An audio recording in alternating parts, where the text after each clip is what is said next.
হয়, আমি বৰ্তমান উপস্থিত আছোঁ ডিব্ৰুগড় জিলা আৰু চৰাইদেউ জিলাৰ একেবাৰে সীমান্তৱৰ্তী অঞ্চল নামৰূপত। আৰু নামৰূপ আৰু চৰাইদেউ জিলাৰ সংযোগী যি একমাত্ৰ দলং, দিল্লী দলঙৰ প্ৰতি এতিয়া ভাবুকি আহিছে। কাৰণ দিল্লী দলঙৰ একেবাৰে নিচে কাষতে আচলতে দিনে নিশাই আচলতে অবৈধভাৱে আচলতে ইয়াত শিল খনন কাৰ্য চলি আছে। মোৰ সতীৰ্থ আছে, মোৰ সতীৰ্থ নীলোৎপলক অনুৰোধ জনাম। আচলতে মোৰ পিছফালে মই পুনৰ দেখাই ল'ব বিচাৰিছোঁ, এয়া হৈছে দিল্লী দলং। এয়া হৈছে ডিব্ৰুগড় জিলা আৰু চৰাইদেউ জিলাৰ একমাত্ৰ সংযোগী পথ এয়া হৈছে। আৰু এই দলঙৰ প্ৰতি ইতিমধ্যে এতিয়া ভাবুকি আহিছে। মোৰ সতীৰ্থক নীলোৎপল জনাম। আচলতে মোৰ পিছফালে মই দেখাব বিচাৰিছিলোঁ, নিচে কাষতে নাতি দূৰতে আচলতে দেখিবলৈ পোৱা গৈছে দিনে নিশাই আচলতে JCB আৰু এক্সকেভেটাৰ জৰিয়তে আচলতে নদীৰ বুকুৰ পৰা আচলতে দিনে নিশাই এনেদৰে শিল খনন কাৰ্য চলিছে।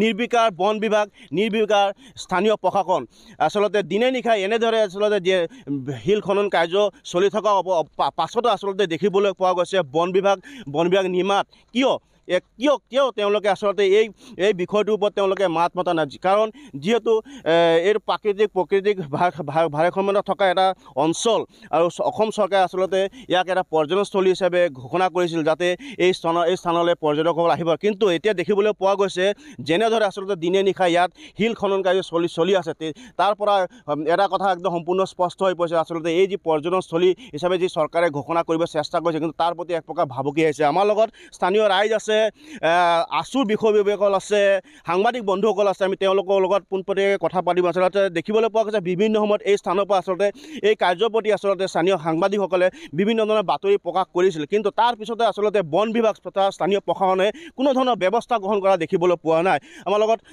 আছু বিষয়ববীয়া আছে, তেওঁলোকৰ পোনপটীয়াকৈ কথা পাতিম। আচলতে এটা প্ৰাকৃতিক সৌন্দৰ্যৰে ভৰপূৰ এটা অঞ্চল, তাৰ ওপৰত আমাৰ চৰাইদেউ জিলা আৰু ডিব্ৰুগড় জিলা সংযোগী একমাত্ৰ দলং এইখন, কিন্তু ইয়াৰ প্ৰতি এতিয়া দেখিবলৈ পোৱা গৈছে এক প্ৰকাৰ ভাবুকি আহিছে। কি ক'ব আপুনি? দিনে নিশাই আচলতে ইয়াত শিল খনন কাৰ্য চলিছে, এক্সকেভেটাৰ JCB লগাই। ইতিমধ্যে পাৰ্ক চেনেলৰ জৰিয়তে আমি এটা কথা স্পষ্টভাৱে ক'ব বিচাৰিছোঁ, স্পষ্ট ভাষাৰে ক'ব বিচাৰিছোঁ যে আপোনালোকে ইতিমধ্যে দেখিছে এই কাৰ্য আপোনাৰ ইতিমধ্যে JCB লগাই এই কাৰ্য JCBয়ে শিল খান্দি আছে। কিন্তু ইয়াত নদীখনত JCB লগাব পাৰে নে নোৱাৰে সেইটো কথা অসম চৰকাৰে ইতিমধ্যে জানে, বন বিভাগে জানে।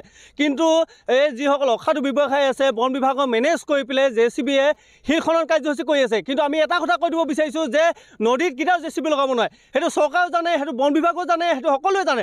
কিন্তু তথাপিও মেনেজ কৰি পেলাই এই 2 টকা 3 টকা পইচাৰ লগত বন বিভাগ আৰু অসম চৰকাৰে কিন্তু এনেকুৱা ধৰণৰ যিটো গাফিলতি কৰিছে, যিটো নদীত খনন কাৰ্যসূচী কৰিছে, আমি তীব্ৰ ভাষাৰে গৰিহণা দিছোঁ। অসম চৰকাৰৰ লগতে বন বিভাগক আমি তীব্ৰ ভাষাৰে গৰিহণা দিছোঁ। এই DFOজন যিজন DFO আছে, এই DFOজনক আমি এটা কথা সুধিব বিচাৰিছোঁ যে আপুনি যদি কেনেবাকৈ যদি নদীখন ধ্বংস হৈ যায়, যদি ইয়াত আমাৰ এই দিলীঘাটখন ধ্বংস হৈ যায়, দায়িত্ব ল'ব আপুনি নে চৰকাৰে দায়িত্ব ল'ব? ইয়াত কোনো দায়িত্ব নলয়। আমি এটা কথা ক'ব বিচাৰিছোঁ যে অতি শীঘ্ৰে এই খনন কাৰ্য বন্ধ হ'ব লাগিব, JCB খনন কাৰ্য বন্ধ হ'ব লাগিব। যেতিয়ালৈকে বন্ধ নহয় কিন্তু আমাৰ সংগ্ৰাম অব্যাহত থাকিব, আছুৰ সংগ্ৰাম অব্যাহত থাকিব, ৰাইজৰ সংগ্ৰাম অব্যাহত থাকিব। আৰু এটা কথা কৈ দিব বিচাৰিছোঁ, এই সুন্দৰ পৰিৱেশ, এই সুন্দৰ বাতাবৰণ, এই চৰকাৰে যিহেতু আমন্ত্ৰণ জনাইছিলে বনভোজস্থলীলৈ, দিলীঘাট এখন প্ৰাকৃতিক সৌন্দৰ্যৰ ভৰপূৰ বনভোজস্থলী, চৰকাৰে আমন্ত্ৰণ জনাইছিলে। কিন্তু আজি চৰকাৰ নিমাত। কিয় নিমাত? আজি চৰকাৰ নিমাত হৈ আছে। কিন্তু আমি এটা কথা কৈ দিব বিচাৰিছোঁ, যেতিয়ালৈকে এই সমস্যা সমাধান নহ'ব, যেতিয়ালৈকে সমস্যা সমাধান নকৰিব চৰকাৰে, তেতিয়ালৈকে আমাৰ আন্দোলন কিন্তু অব্যাহত থাকিব। আৰু এই সুন্দৰ পৰিৱেশটো সুন্দৰভাৱে থাকিব লাগিব, সুন্দৰভাৱে জীয়াই থাকিব লাগিব, যেতিয়া সুন্দৰভাৱে চৰকাৰে জীয়াই থ'ব লাগিব। আৰু এই ক্ষেত্ৰত চৰকাৰ ব্যৱস্থা গ্ৰহণ কৰিবৰ কাৰণে আমি আহ্বান জনাইছোঁ।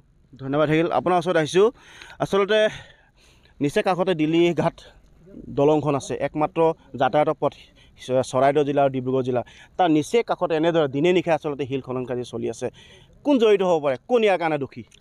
দোষী বুলি ক'লে আমি প্ৰথমতে আমি ক'ব লাগিব বন বিভাগ, কাৰণ বন বিভাগৰ ছত্ৰছায়াতেই এই গোটেই সমগ্ৰ শিল চক্ৰটো জড়িত হৈ আছে আৰু শিল খনন হৈ আছে।